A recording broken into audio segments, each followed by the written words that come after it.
Hello everyone, I'm Sayukta from Beautiful Spotless Skin team, and today we are going to talk on sunscreen and its importance.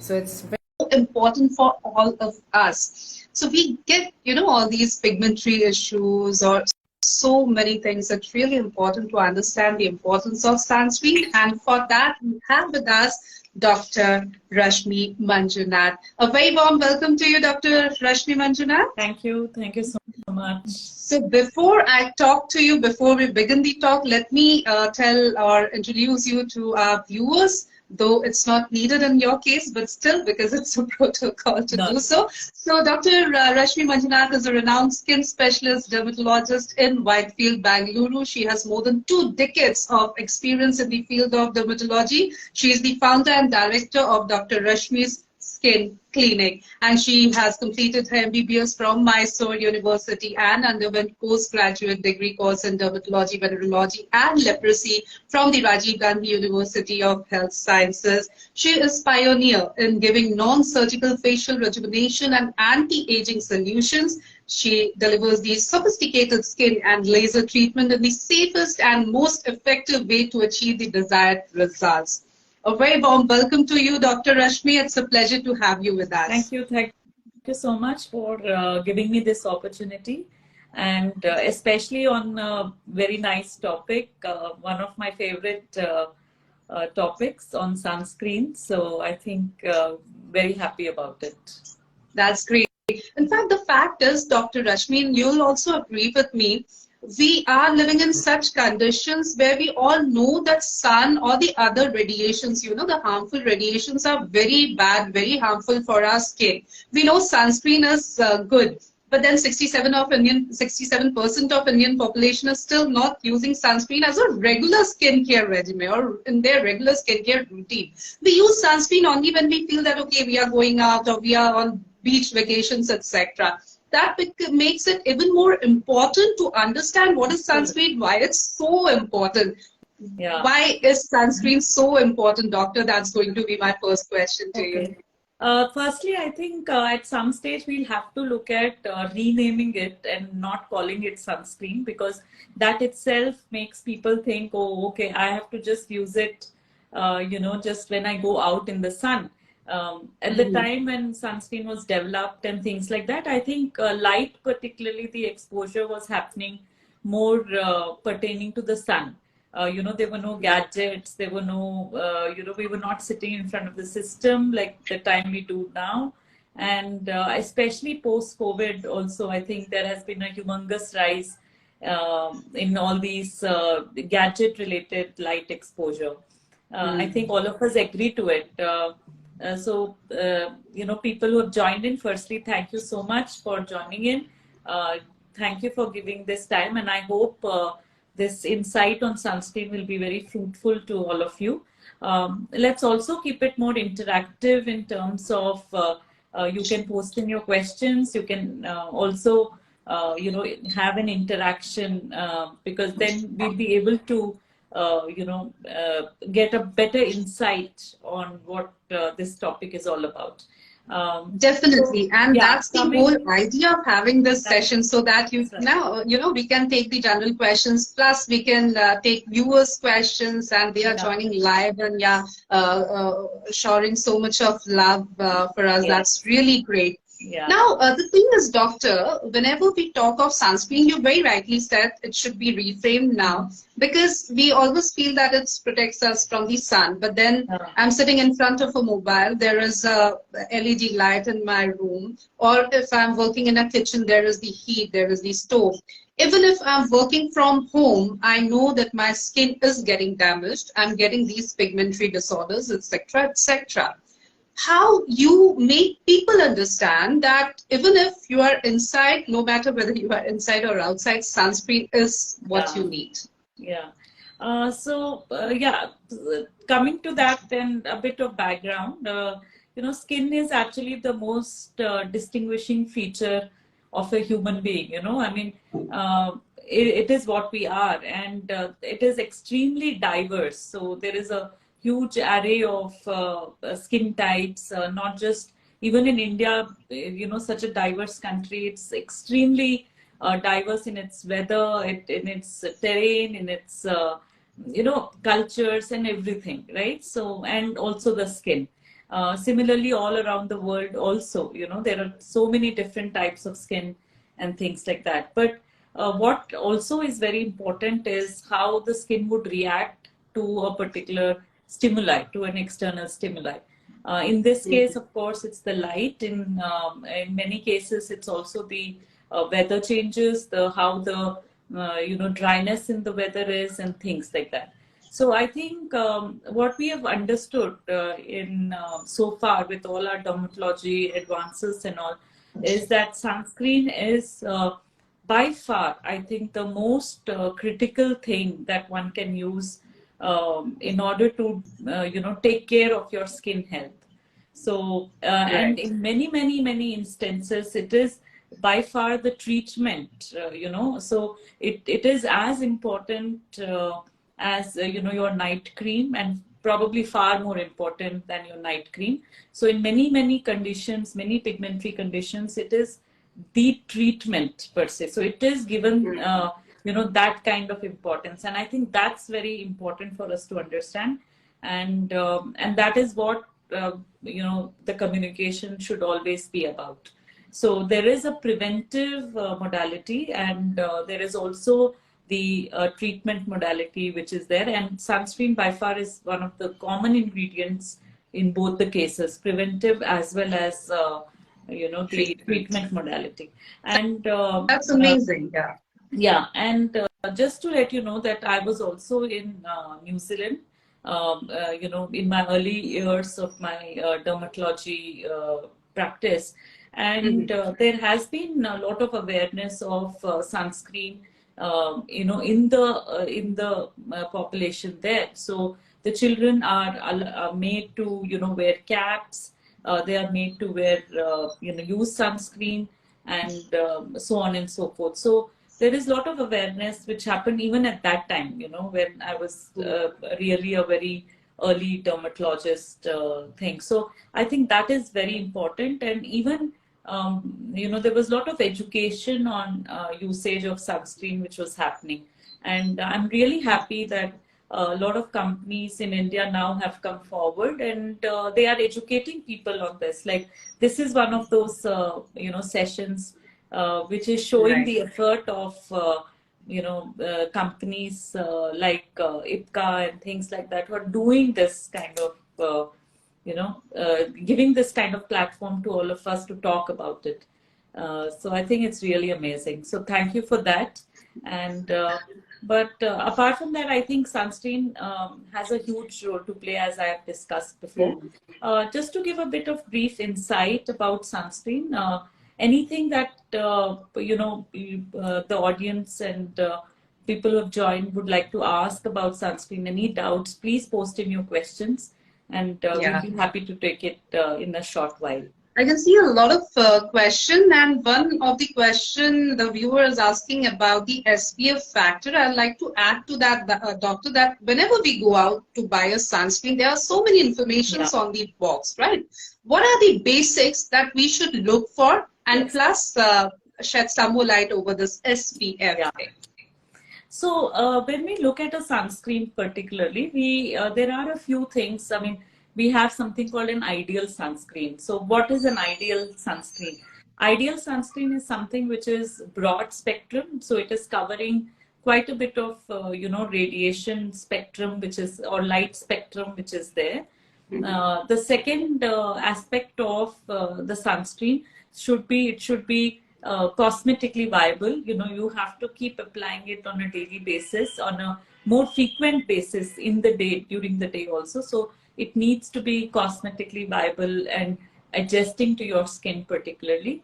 And thirdly, it should be less irritant. There should not be any irritation. I've heard from some many people who come to me and they said, yeah, I use a sunscreen, but then it is causing watering of my eyes, or it's causing some irritation, and it causes itching. So we don't want anything of that nature. And fourthly, it should be non-comedogenic. It means it should not lead to pimples or acne. And whiteheads and blackheads, what we call as comedons, because face is again an area where there are a lot of oil glands. So we want something which is conducive for that. And so these, and it should be hypoallergenic. So typically these are the broadly the points that we would like to look at. And when we kind of look at the sunscreen. And so coming to the question of what other things, of course, there are a lot of scientific data which is available when a lot of processing of scientific data which happens when a sunscreen is introduced. So the factors that we normally recommend is again SPF, which is the sun protection factor. That is basically on the UVB radiation. So the UV, when we look at radiation from the sun, we have the UVA and the UVB. The UVB is the one which causes the burns, what we call sunburn. And the UVA is what we call, goes deeper because the wavelength is much more longer wavelength. So it's 320 to 400 nanometers. And that causes more of aging changes, the tanning and the delayed pigmentation and so on and so forth. So we need protection from both. We typically in the earth we get about 5% of the radiation which comes as UVB. Most of it is also absorbed in the ozone layer, and that's why ozone layer becomes very important for Earth's this thing. It's a protective phenomenon. So UVB is what is causing. So UVB is related to the SPF. So anything above 50 is what is ideally recommended, and and then we have the UVA protection. So UVA protection also is important. So sunscreen should have both, and UVA is normally around +4, and that kind of thing. So these are some of the things that we should look at in terms of when we pick up a sunscreen. And definitely look at a guideline which says non-comedogenic. So, but the first and foremost is to get your skin analyzed by the dermatologist and to know your skin better. That is very critical, because once you know your skin better, whether it is dry or oily, and discuss with your dermatologist different things like about your lifestyle. That's what I typically like to do, know their lifestyle. What do they do? There can be a sunscreen where when they work out, they can be a sunscreen. There can be a sunscreen which is, when they are indoors, or if they are going out for a meeting. Nowadays, we have tinted sunscreens available, which can be used, so on and so forth. So that discussion with your dermatologist is very important to know. And you can keep 1 or 2 varieties of sunscreen with you, so that which can work in, different conditions. Definitely. So seeking advice from a qualified dermatologist is what we should do, because they know our skin type. Will tell them our daily routine. If I'm a swimmer, definitely my requirement of a sunscreen would be different than from others. So definitely we need to discuss all this with a qualified dermatologist, and they'll help us choosing the right sunscreen as per our skin type, as per our daily routine.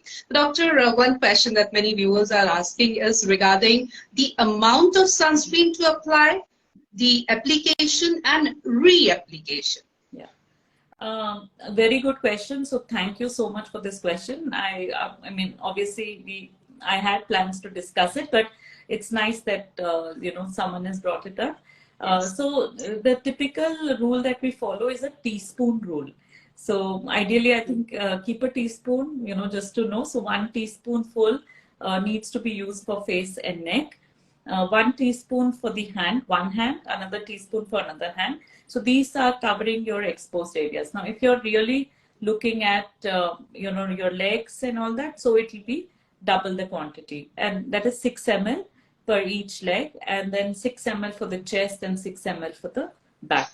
So in ml wise, it should be 3 ml for the face and neck and the hands respectively. And but otherwise, a teaspoon works quite well.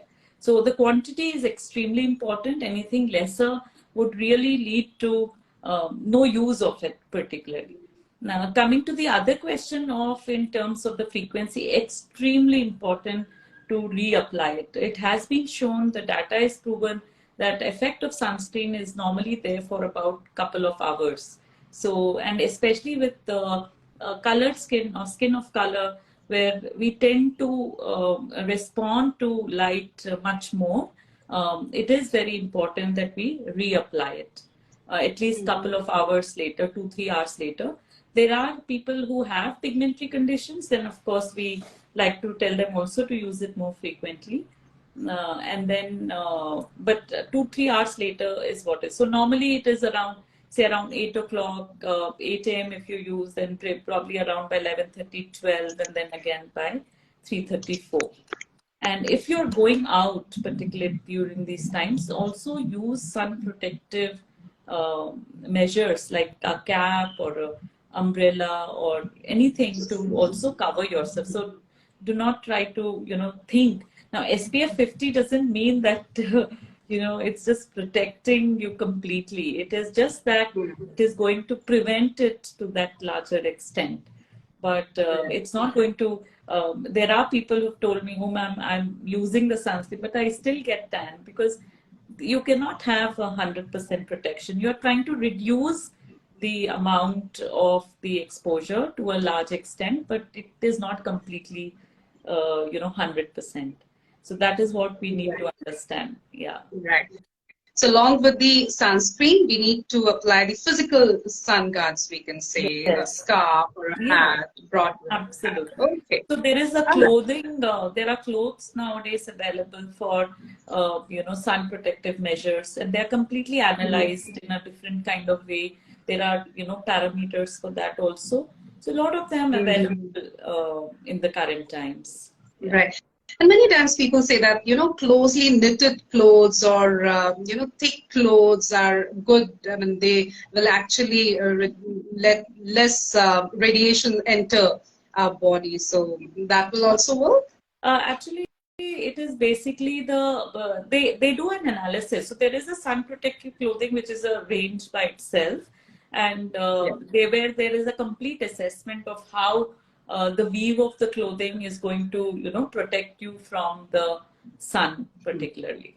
So like what we have as SPF for sunscreen, they have an SPF for the clothing as well. Clothing So as well. some That's people who are wonderful. more sensitive to the sun, there are certain what we call photodermatosis, which is where light leading to certain conditions like allergies and all that.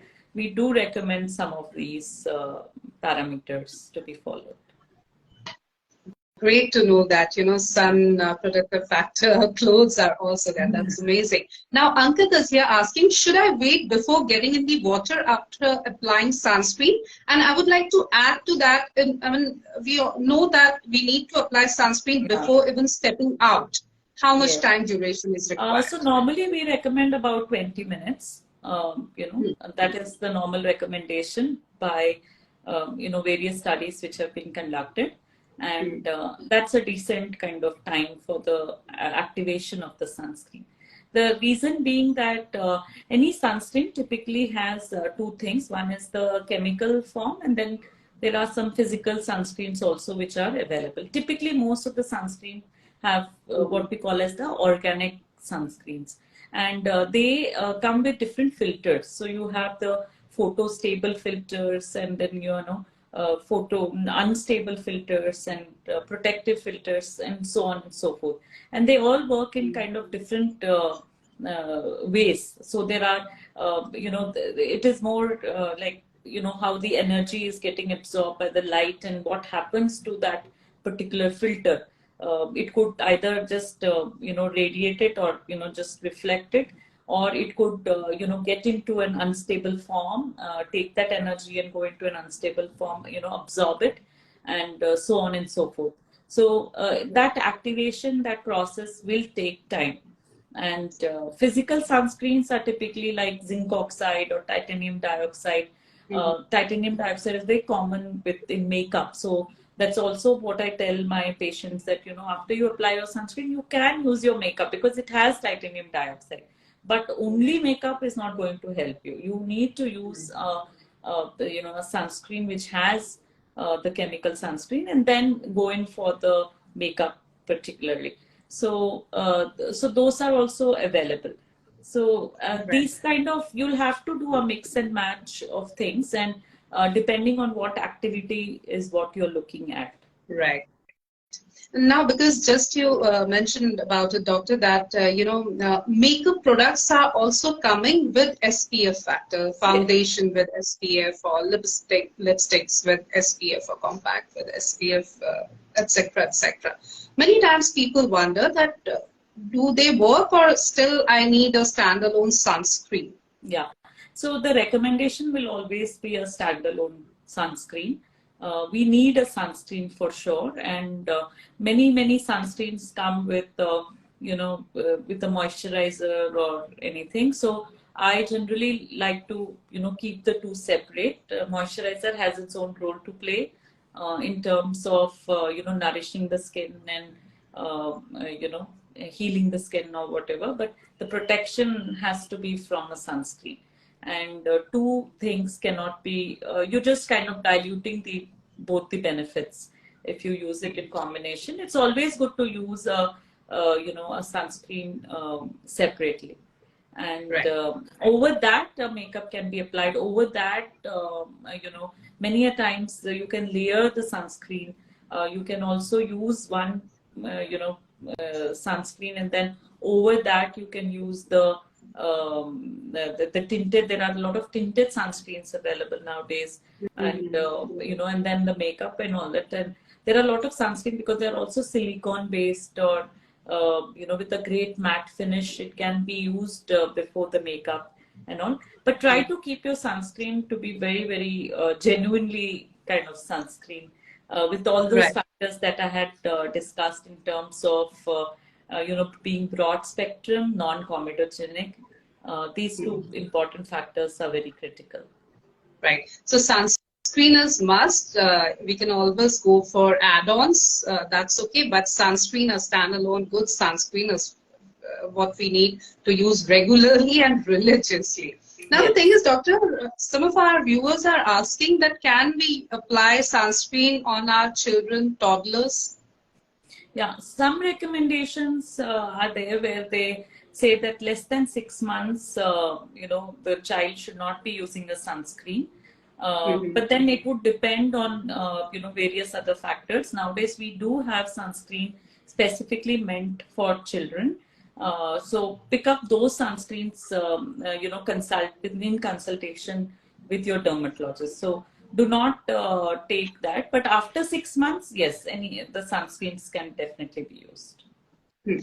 And as you were talking about physical sunscreen, chemical sunscreen, which are the best sunscreen for kids, especially because their exposure under the sun is very much, plus their screen Yeah. time is also increasing day by day. What will you suggest, doctor? Yeah, so I would prefer, I mean, that's where the consultation with the dermatologist would come in.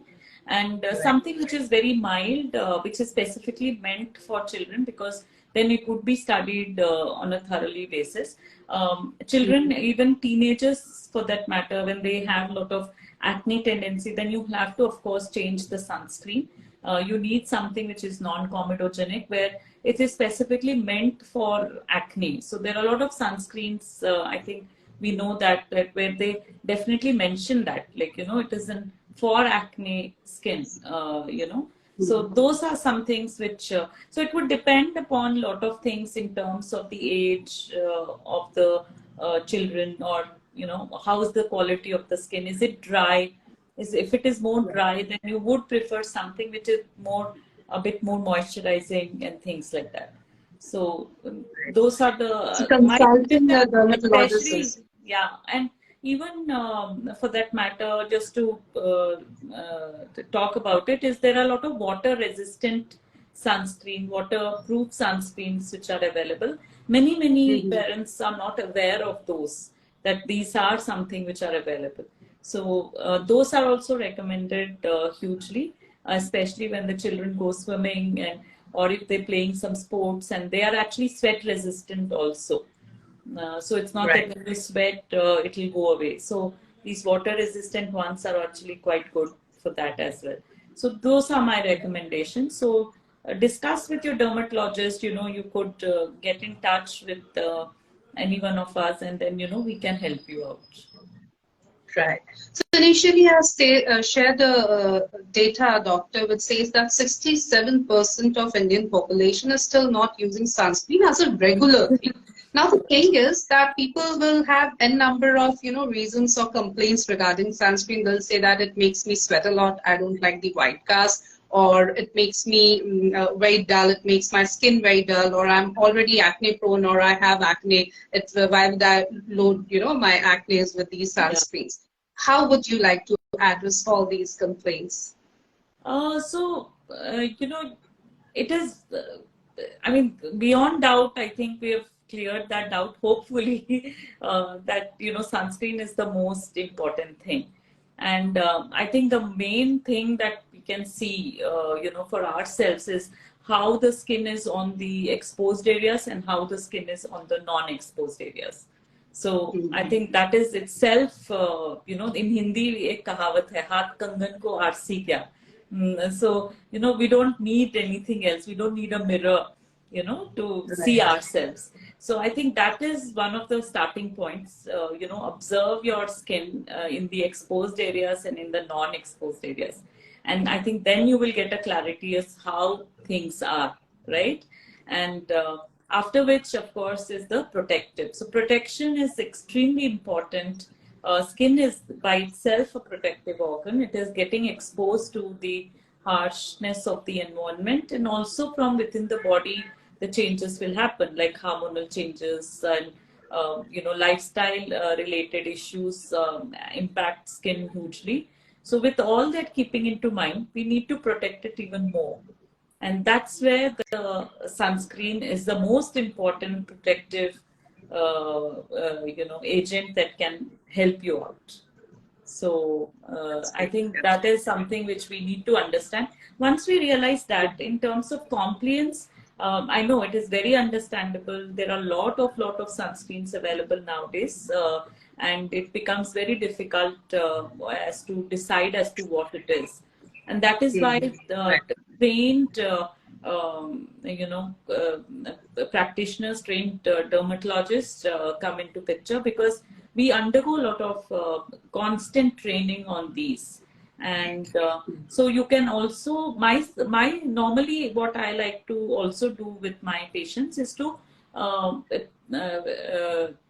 of course give them some samples or let them try out the sunscreen. So I normally keep some sunscreens with me when I'm in the clinic, because of course I also have to use it.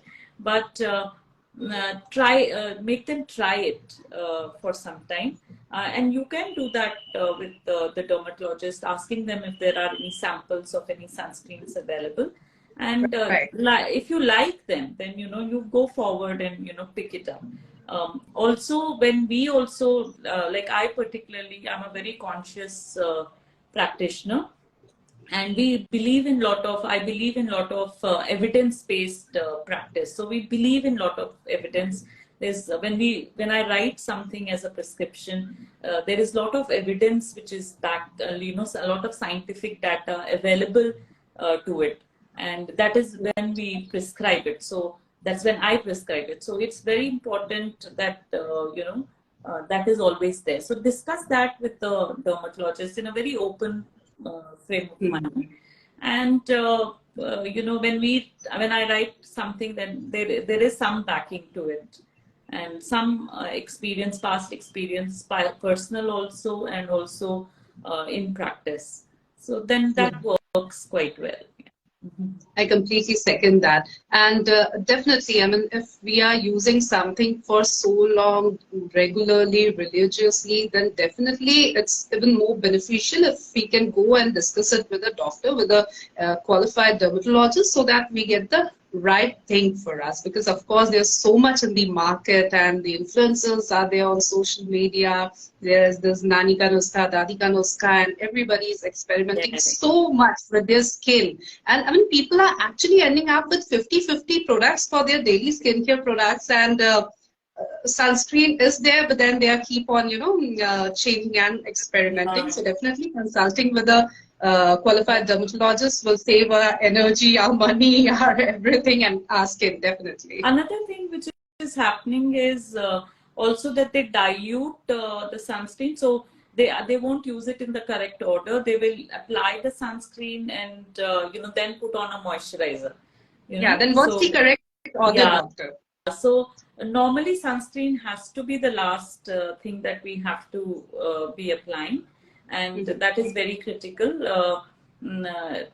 because it is like a protection, right? Like a jacket, you put on a jacket only in the end. You don't put it on before. So so that is something which we need to be looking at. So the protection from is what is important. So sunscreen should be the last product that you should apply. And over that, of course, you can use the makeup and all that in case you're going, in case you need to. But typically, let's say a moisturizer and then your actives, and then, of course, the, sunscreen. Right. There is Sonia Sahu with us, a viewer asking which is better, spray sunscreen or cream sunscreen? And plus, doctor, there are so many formulations available these days, gel-based sunscreens, lotion-based sunscreen. What will you suggest? Lotions typically we give it for the bigger areas where it can be easily applied. And the gel-based sunscreen, again, it depends on the skin type that we are looking at. So, and also the weather in that particular area. For example, in Bangalore, where I practice, it is typically dry throughout the year. But what we also have are, the frequent changes. Like the winter's sun is quite harsh, and we do see a lot of sun allergies happening in the winters. And we kind of change the sunscreen, but we need a bit of moisturizing, those kind of things. So using a gel base at that point of time might not be very easy. So it's extremely variable, frankly speaking. And that's why, I was suggesting that we should keep a few sunscreen, at least one or two with us, so that accordingly we can change it. And I would also suggest that sunscreen is one part of the things, but also if you want your sunscreen to work better and things like that, then it's very important that you also use a lot of other sun protective measures, like taking antioxidants and drinking a lot of water, hydrating yourself. That is very critical in sun protection also. So it's not just that I'm using a sunscreen, I don't have to do anything else. The other things also, are important. So we can also try these to give us extra protection from the sun. Yes. Or and also like vitamin C, which is a very important, ingredient as an antioxidant. Right. We have also seen, doctor, that melasma or pigmentary disorders are very common in our society, especially in women. And the thing is that as a preventive measure, can we use sunscreen? Can it be beneficial? Absolutely. Okay. One of the, as I said initially, it is one of the most important preventive tool, not just for pigmentation, but as in terms of aging changes and things like that. Because the radiation which is happening, which we are getting exposed to, has an impact on all that. So it's very important. It is a very important tool for pigmentation. If one knows that there is a family history of melasma, or there is family history of pigmentation, then start your sun protective measures, or light protective measures is what I would call it more, from the beginning itself. And this can be in the form of sunscreen, it can be in the form of using vitamin C, and also the antioxidants in your diet, colorful fruits, vegetables, all can add up a lot of things.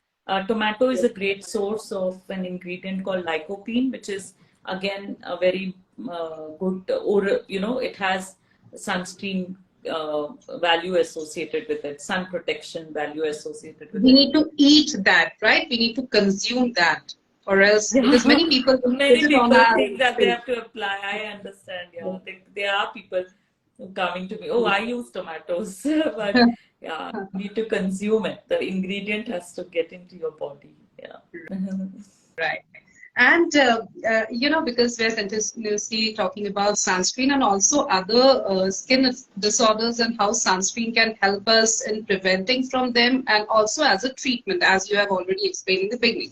But the thing is, again, like to talk about acne-prone people. Acne is one thing, and after the acne goes, I mean, treatment of acne is way more easier, I guess, from treating the scars or the pigmentation that it leaves. Yeah. How far sunscreen can help us from get rid of that as well, doctor? Absolutely. That's why even all patients of mine who are with acne, sunscreen is part of their treatment. That's why I also mentioned during the teenage years when they get acne, I start them on sunscreen because it is very, very, has a profound impact on the protective measure. In fact, I tell them that if you have acne and then you are exposed to some amount of light and things like that, it can lead to marks. So it is a very, very important treatment regimen which needs to be followed. And fortunately, we are in a space where we have a lot of these non-comedogenic sunscreens, which will not aggravate your acne. In fact, they will be better to prevent your damage which is happening within the skin. So it is a very important aspect of treatment of acne. Okay. And doctor, when we go out for a beach vacation, we'll, include a sunscreen in our luggage. We'll keep a sunscreen with us. But if I'm going uphill in the mountains, that my, general concept is perception is that it's going to be pleasant, it's going to be cold, it's not going to be that sunny. And I should not, taking a sunscreen is a waste.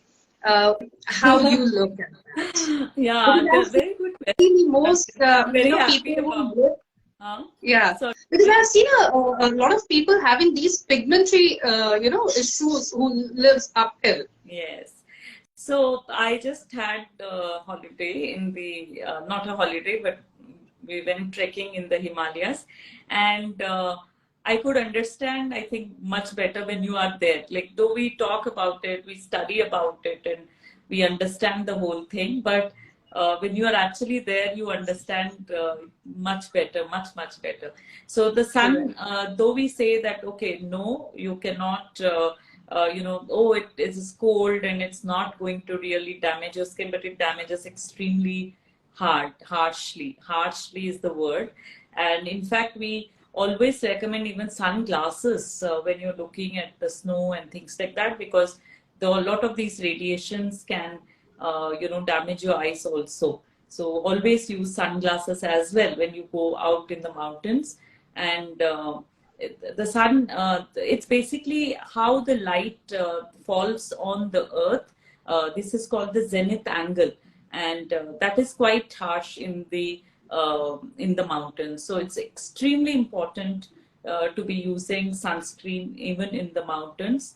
And believe me, it's a personal experience. So, and we used to always keep, I used to always apply sunscreens throughout to my family as well.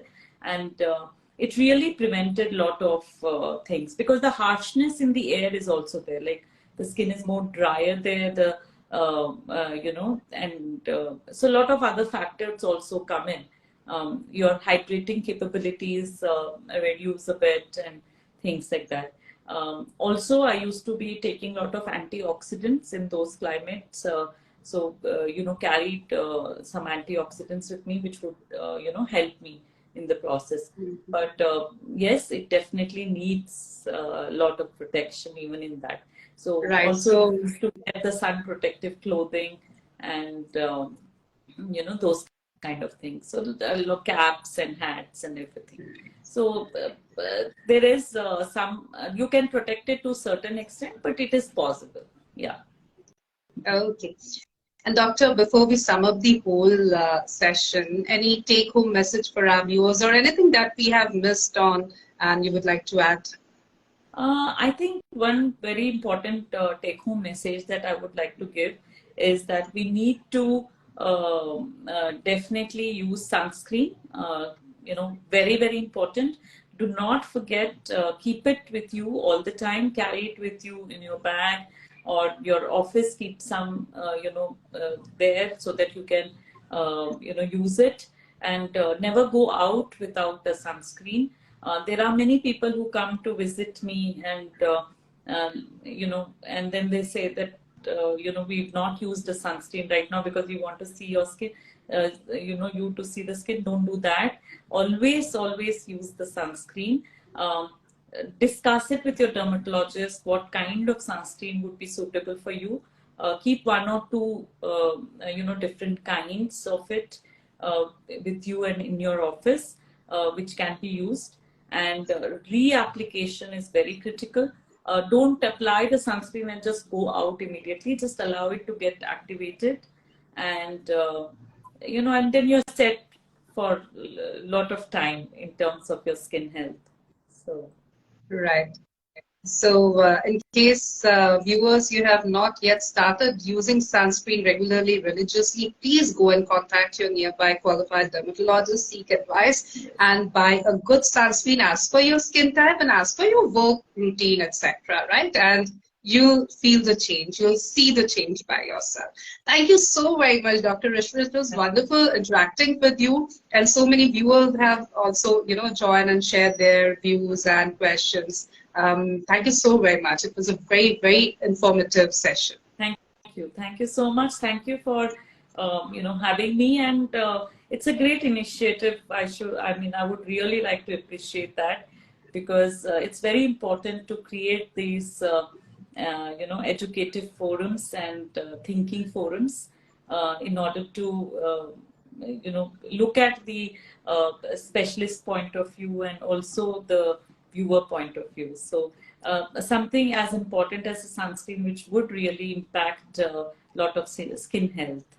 So definitely. Thank you so very much, Doctor, once again. And viewers, thank you for your interactive participation, your active participation, and stay connected with our beautiful Spotless skin page. Thank you. Goodbye. Have a good day.